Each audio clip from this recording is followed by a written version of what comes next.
Kalau minta kepada Nabi, berdoa kepada Nabi yang sudah meninggal dunia, itu syirik yang berbahaya. Apalagi minta kepada yang jauh lebih rendah di bawah Nabi Shallallahu Alaihi Wasallam. Ada satu buku, ini buku sangat bagus sekali, sangat saya rekomendasikan untuk para pelajar Muslim yang bisa mengakses kitab berbahasa Arab. Ini buku masyhur sebetulnya, cuma barangkali ada yang belum tahu ya. Mafahim Yajib an Tusahhah, karangan As-Sayyid Muhammad Ibn Alawi Al-Maliki. Sayyid Muhammad Ibn Alawi Al-Maliki. Ini judul bukunya, Mafahim Yajib an Tusahhah. Pemahaman-pemahaman yang harus dikoreksi. Jadi beliau ini, Sayyid Muhammad, menjelaskan beberapa persoalan yang selama ini banyak disalahpahami oleh kaum muslim, baik yang berkaitan dengan akidah maupun yang berkaitan dengan Nabi Sallallahu Alaihi Wasallam. Buku ini cocok untuk membantah pandangan saudara-saudara kita dari kaum salafi ya, dengan seluruh penghormatan kita kepada mereka. Bagaimanapun pandangan yang keliru perlu kita koreksi. Oke, salah satu persoalan yang misalnya cukup sering disalahpahami oleh sahabat-sahabat kita dari kaum salafi itu menyangkut tawassul. Sebagian orang berpandangan bahwa bertawassul itu musyrik. Karena seolah-olah kita meneladani orang-orang musyrik terdahulu yang menjadikan patung-patung sebagai perantara menuju Allah Subhanahu wa Ta'ala. Nah, ini pandangan salah ya. Jadi kaum muslim khususnya warga NU biasanya bertawassul itu sebetulnya tidak ada di antara mereka yang menyembah sesuatu selain Allah, itu nggak ada. Anda boleh tanya kepada siapapun warga NU atau selain NU yang bertawassul. Tawassul itu artinya menjadikan sesuatu sebagai perantara menuju Allah Subhanahu wa Ta'ala. Nah, bagi sebagian orang, menjadikan sesuatu sebagai perantara itu nggak boleh, bahkan menjatuhkan kita kepada kemusyrikan. Nah, biasanya yang mereka jadikan alasan itu adalah kebiasaan orang-orang musyrik terdahulu menjadikan patung-patung sebagai perantara juga menuju Allah Subhanahu wa Ta'ala. Tapi ini dua logika yang berbeda sebetulnya. Yang perlu kita tahu adalah orang-orang musyrik terdahulu itu menjadikan patung-patung sebagai perantara dan mereka menyembahnya. Mereka mempertuhan patung-patung itu sendiri. Jadi nggak cuma dijadikan sebagai perantara, tapi juga disembah. Nah sekarang nggak ada orang Islam yang ketika ziarah kubur, bertawassul itu menyembah sosok yang mereka jadikan perantara, tuh nggak ada. Nah sekarang ini perlu kita koreksi ya, supaya tidak ada salah paham. Bahwa menjadikan sesuatu sebagai perantara itu hukumnya boleh dalam akidah Islam, selama yang kita jadikan tujuan adalah Allah Subhanahu wa Ta'ala. Orang bertawassul dengan Nabi. Ada hadis-hadisnya yang mengafirmasi bahwa dulu seorang sahabat pun bertawassul dengan Nabi Sallallahu Alaihi Wasallam. Bertawassul dengan selain Nabi, dengan orang-orang saleh, dengan para wali, boleh nggak? Dengan misalnya dengan Ahlul Bait, dengan dengan Imam Hussein, dengan Imam Ali, dengan wali-wali besar, Syekh Abdul Qadir Jilani, Abdul Hasan Syazili, Syekh Ahmad Rifai atau siapapun itu, boleh atau tidak? Nah, ini akan saya bacakan dari kitab Mafahim Yajib an Tusahhah. Perhatikan baik-baik ya. Wathani, poin yang kedua ingin saya ringkas, anna tawassul ila Allah bi ahli al-fadl wal alam huwa fit tahqiq tawassulun bi a'malihim as-salihah wa mazayahum al-fadilah. Jadi bertawassul kepada orang-orang pilihan Allah, orang-orang berilmu, para ulama, para wali itu, pada dasarnya kata beliau, kata Sayyid Muhammad, itu bertawassul dengan amal soleh mereka. Idla yakunul fadil fadilan illa bi'amali. Karena orang itu tidak disebut sebagai orang yang utama kecuali dengan amalannya. Orang istimewa, orang saleh kecuali dengan kesalehannya.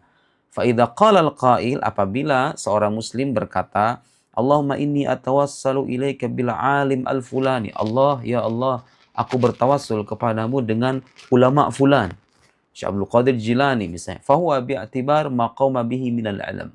Kita bertawassul dengan ilmu dan kedudukan tinggi beliau di sisi Allah Subhanahu wa Ta'ala karena beliau orang pilihan. Wa qad thabata fis sahihain. Nah, ada dalam hadis Sahih Bukhari dan Muslim wa ghairihima, dan selain keduanya, anna Nabi sallallahu alaihi wasallam hakka anits thalatha alladzina intabaqat alaihimus sakhrah anna kulla wahid minhum tawassala ila Allah bi a'dham amalin amilahu fartafa'atis sakhrah. Ada kisah tiga laki-laki. Ini kisah masyhur dalam kitab Sahih Bukhari dan Muslim. Masing-masing dari ketiga ini yang mereka terkurung dalam goa, kemudian terhalang oleh batu besar, mereka itu bertawassul kepada Allah dengan masing-masing amal soleh mereka. Artinya praktek bertawassul itu bahkan ada dalam kitab Sahih Bukhari Muslim gitu. Falau kana tawassul bil a'malil fadilah ghair jaiz atau kana syirkan kama zam'ahu mutasyaddidun fi hadzal bab ka Ibn Abdus Salam wa man qala bi qawlihi min atba'ihi lam tahsul al ijabah minallahi lahum. Kalau seandainya bertawassul itu merupakan kemusyrikan, Allah nggak akan mengijabah doa mereka yang 3 orang itu, dan doa mereka diijabah dengan tawassul itu. Batu yang besar itu kemudian tersingkir dan mereka bisa keluar. Walasak kata Nabi an ingkar ma fa'alu ba'da hikayatihim anhu. Dan Nabi pun tidak mungkin diam. Kalau memang itu sebuah kemusyrikan, Nabi nggak mungkin diam. Yang ada Nabi menceritakan, wa bihadza ta'lam annama yuriduhul mani'un min at-tawassul bil anbiya was salaha minhu qouli ta'ala ma na'buduhum illa liqarribuna ila Allahi zulfa. Ini rekaman perkataan orang musyrik dalam Al-Qur'an. Al-Qur'an menarasikan perkataan orang musyrik. Mereka itu mengatakan, kami tidak menyembah patung-patung itu kecuali hanya untuk mendekatkan diri kepada Allah saja. Nah, sebagian orang muslim zaman sekarang yang mengkafirkan orang bertawassul biasanya berdalil dengan ayat ini. Bahwa kita ini kalau bertawassul seolah-olah meneladani orang musyrik yang menjadikan patung-patung sebagai perantara menuju Allah. Kata Sayyid Muhammad, kata beliau, dalil-dalil semacam ini laisa biwarid bal huwa minal istidlal ala mahallin niza bima huwa ajnabiyun anhu. Jadi ini dalil nggak nyambung. Dalil-dalil yang biasa digunakan untuk orang musyrik, yang relevan untuk orang musyrik digunakan untuk orang muslim itu nggak nyambung. Kenapa nggak nyambung? Karena kita ini nggak menyembah sesuatu yang dijadikan sebagai perantara itu. Nggak menyembah nabi, nggak menyembah wali, nggak menyembah amal soleh. Fa inna qaulahum, karena perkataan orang-orang musyrik, ma na'buduhum illa liqarribuna ilallahi zulfa. Kami tidak menyembah patung-patung itu kecuali agar mereka mendekatkan kami kepada Allah. Musarrih bi annahum abaduhum lidzalik. Itu bukti jelas bahwa orang-orang musyrik itu dilarang oleh Al-Quran berkata atau menjadikan patung-patung sebagai perantara karena mereka menyembahnya. Orang muslim gak ada yang nyembah kuburan, gak ada yang nyembah nabi, gak ada yang nyembah wali. Jadi gak relevan Anda menyamakan tawassulnya orang muslim dengan tawassulnya orang musyrik yang menyembah patung.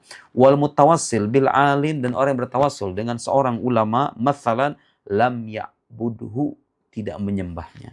Bal alima anna lahu maziyah indallah, tapi karena orang muslim itu tahu bahwa orang alim atau seorang wali itu punya kekhususan di sisi Allah, bihamlihi al-alam fatawassala bihi lidzalik. Karena kita tahu Syekh Abdul Qadir Jailani, Imam Abdul Hasan Syazili, Imam Sayyid Rifai, Imam Muhammad Hafidh At-Tijani, atau siapapun itu wali-wali besar, termasuk para sahabat, termasuk orang-orang soleh yang lain, karena kita itu bertawassul dengan mereka sebagai bentuk kerendahan hatian kita. Kerendahan hatian kita, jangan-jangan kalau kita dengan banyak kekotoran diri kita ini nggak bisa mendekatkan diri kepada Allah, barangkali melalui mereka kita bisa lebih dekat. Sah-sah saja, itu tidak bertentangan dengan akidah. Wa kadzalika qaulu fala tad'u ma'allahi ahada. Begitu juga dengan firman-Nya fala tad'u ma'allahi ahada, dan janganlah berdoa kepada fala tad'u ma'allahi ahada, janganlah menyeru salah seorang pun gitu ya bersama Allah. Ya, jangan kita itu Al-Qur'an melarang kita untuk berdoa kepada siapapun atau memohon kepada siapapun selain Allah. Kata beliau ayat ini fa innahu nahyun an ayyudda'a ma'allahi ghairuhu. Itu berupa larangan agar tidak ada sosok yang dijadikan sandaran kita berdoa selain Allah. Anda misalnya berdoa kepada wali, Anda juga berdoa kepada Allah. Itu yang dilarang. Tapi orang-orang yang bertawassul itu nggak berdoa kepada wali. Itu hanya menjadikan perantara saja. Doa kita itu kalau berdoa, kita itu nggak menunjukkan doa kita kepada wali atau kepada nabi. Nggak. Doa kita itu kepada Allah saja. Ka'iyakul ya Allah wa ya fulan, ya Allah ya fulan. Nah, itu kita menyembah dua-duanya, itu yang enggak boleh. Wal mutawassil bil alim mathalan lam yad'u ilallah. Dan orang yang bertawassul dengan orang alim atau orang saleh atau seorang wali, lam yad'u illallah, dia tidak berdoa kecuali kepada Allah saja. Wa innama waqa'a minhu tawassul ilahi bi amalin salihin amilahu ba'du ibadihi. Jadi orang yang bertawasul dengan orang alim itu pada akhirnya bertawasul dengan amal soleh yang dilakukan oleh sebagian hambanya. Kama tawassal ats-tsalatsa alladzina intabaqat alaihim sakhra bisalihi amalim. Sebagaimana bertawasulnya 3 orang yang dikisahkan dalam Sahih Bukhari dan Muslim tentang 3 orang yang bertawasul dengan amal solehnya. Walhasil, kesimpulannya tawasul dengan orang soleh, dengan para nabi itu bukan musyrik. Musyrik itu kalau kita menyekutukan Allah, menjadikan wali sebagai Tuhan selain Allah, menjadikan Nabi sebagai Tuhan selain Allah, dan tidak ada orang muslim bertawasul yang berkeyakinan semacam itu. Semoga bermanfaat. Wassalamualaikum warahmatullahi wabarakatuh.